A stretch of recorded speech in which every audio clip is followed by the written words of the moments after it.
Hey everybody, it's me, DayLife Mary, Sergeant Major of the Army, Mary Martha. I'm inside. Do I love this lighting? No. Do I like how cool it is? Yes, I love that. Very into that. I scratched the surface last week on the topic of men, and I definitely have a lot more to say, a lot more feelings to process. Not my do I want to talk about this topic? Really deep down, yes I do. I really do. Do I feel like it when I start and press the live button? No. I'm afraid. It's not comfortable for me, but here we are. So I thought I would go back to long time ago in the land of the Irish, 4 generations back. Because I was talking to my mom the other day and I was like, well, first of all, let me set the stage. How did we destroy masculinity? How did it get to this point? It's really bad right now. How did it get here, right? I'm here to ask the tough questions, and I'm here to examine that question in my own life and see how it relates to the, pain matrix at large. So, I guess before I go to Ireland, before I get really into this generational story of the death of masculinity in my own life, let me start with an even earlier story, the story of Adam and Eve. Now, General Koa has talked to me about lots of different Bible stories and Gnostic Christian things and symbolic meanings of different Bible scripture, etc. And she was talking about the snake, Hasatan. Well, and I don't even know, is the snake Hasatan or is the snake just Lucifer, which is one of the Satans, not the great Satan? But that's neither here nor there with this story. But basically, the snake hates women in a very specific type of way, and Satan knows that you have to, if you want to destroy masculinity, you have to go through the woman to do it. And so that story is the blueprint, right, of that happening. What does masculine stand for? It stands for life. Men stand for life, and they will be happy and in the past and through what they are made for, ready to die for life. Now, women stand for death, and this is not a I love men and I hate women thing. There is a healed feminine where standing for death is the other necessary part of your other half standing for life. Death is the necessary part of this matrix and this earth just as much as life is. And there are times when death is necessary. So when masculinity in its healed form is destroyed or corrupted, what men stand for, which is like containers and perimeters and life, Satan has an in to destroy that shit. Because the perimeter is faulty, the perimeter is compromised, so Satan can come in and destroy life. Now, that's a really macro story to begin with, and probably whatever. There's a lot more I can go into about it. But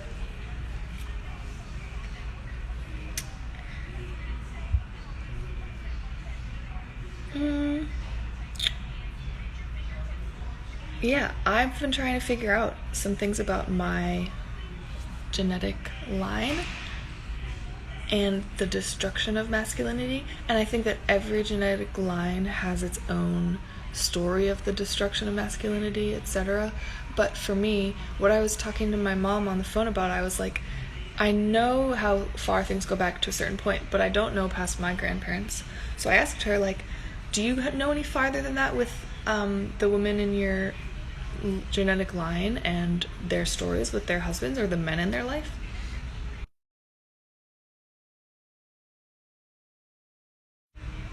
She was like, sorry, I got a call. I hope the live is connected. She was like, yeah, actually, my grandfather and grandmother, well, her husband, my grandfather, died early, like 40s of a heart attack. And my mom has not pieced things together in quite the way that I have. My family is not one for delving into symbolism or any things like family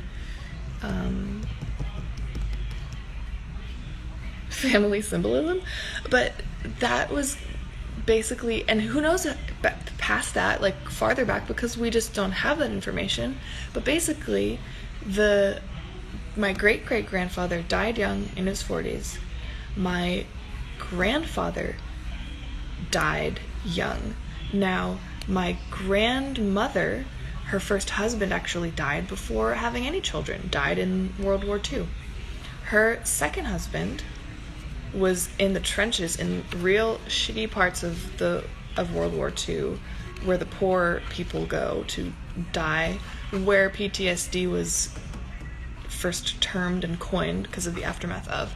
And he became an alcoholic and eventually died even after becoming sober through the work of my grandmother, who was like, hell no, he's not going to sanatorium or whatever, people die there, he's just gonna unlock him in the house and we're doing this. So she stepped up, but it was a little late. Like, he died from complications of alcoholism early-ish, like in his 60s, I believe. Early 60s. And then my father and mother, you know the story if you follow my lives. My father died when I was 10, just before I turned 11, when he was in his 40s. And then my sister and I, our first big loves, our first loves that we were like serious about, who in another time would have been who we would have married, if this was like, I don't know, up until the 1960s or 70s probably. Maybe not for my sister. No, yeah, because we both met them in college, and they were like our big college loves. Who we would have married. They both killed themselves. So at that point, you're like, okay, what is the story here? Because there's some things I need to learn, and I don't want to have the men in my life keep dying or pushing away any men that come into my life, because I am through genetic just repetition programmed to push away and not have the masculine present in my life in any way whatsoever.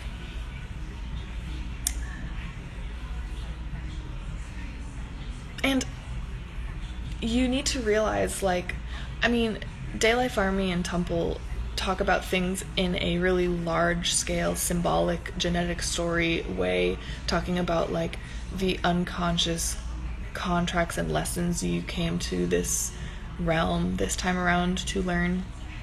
So for the unseasoned ear, it might seem a little crazy or harsh to hear you push out the men in your life because all these men in your life have died, but you need to realize the implications of everything that is happening into your life and what lessons God has for you here, what programming Satan has programmed over time and over bloodlines to create this have you create, really, but through that programming, this reality that does not have to be. It does not have to be like that. And the culture of my family, especially on that side of things, and everyone is their own projector of their own movie, right, that they're living in. So my dad came to this earth, and there were reasons why that family story had so many accidents, and him just like constantly like falling off of things like so many times, and just like whatever, that lineage has its own shit to deal with, and why things are happening to parse out.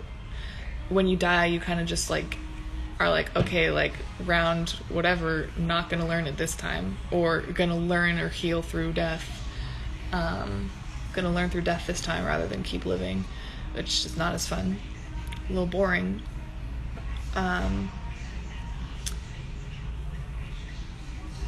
But on my mom's side, it's the lessons, or the culture is like, women are saying, I don't need a man. Like, it is easier for the masculine to disappear, to die, to peace out early, than to have whatever would happen if the masculine and feminine were present throughout the relationship, over time, and in the presence of the next generations. Because when you have men die that early, generation after generation, the granddaughters, the grandsons, whatever, they're not experiencing a lot of masculine in their life that they would have otherwise. And so I definitely had the experience of growing up thinking that the masculine, and that men were not as important, that you could exist without and be without. The I don't need men thing, like, that was even an unspoken reality, and I was quite clearly living it out, because my mom did not talk about anything that she needed from men. And when my dad did die, she did not make any concerted commitment to having the masculine in our lives. She had a boyfriend briefly who was amazing, and offered to marry her and bring her children to fucking Switzerland, and like, I could have had a very different life, no regrets. Everything happened to me that I don't regret, and has led me to where I am now. But yeah, as a kid, I was like, kind of like, what the fuck, Mom? Like, I guess you're gonna just be alone now forever, and that is what ended up happening. And I don't want to repeat that. I kind of did. The first boyfriend thing, the suicide. In this little season, those storylines are only accelerating, and things get crazier and crazier. So it's best to learn the lessons right now, because there's not much time left to learn them, before just like very distinct hardline choices are made for you on which path you're staying. Inhuman, like a fire, human, living forever, continuing your line, staying human, DNA uncorrupted, continuing. You need men for that. Hello. I have a programmed desire to deny that fact. You need men for life. Literally. You need women too, but you can't do it without men. And when you try, shit gets fucked up.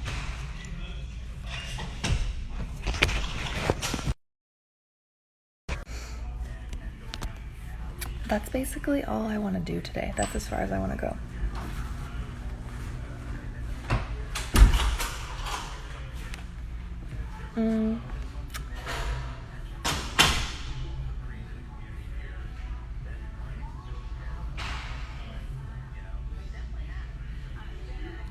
there's more I could say about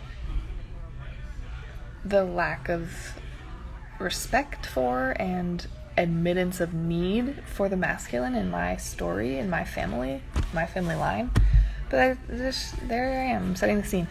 Make a wash of belief. The goal today is 720. You know the links, cash.me/$washitall, paypal.me/washitall. And, yeah, this is just part one. There's lots to delve into about men, about the masculine, about men in my life, about all of that shit.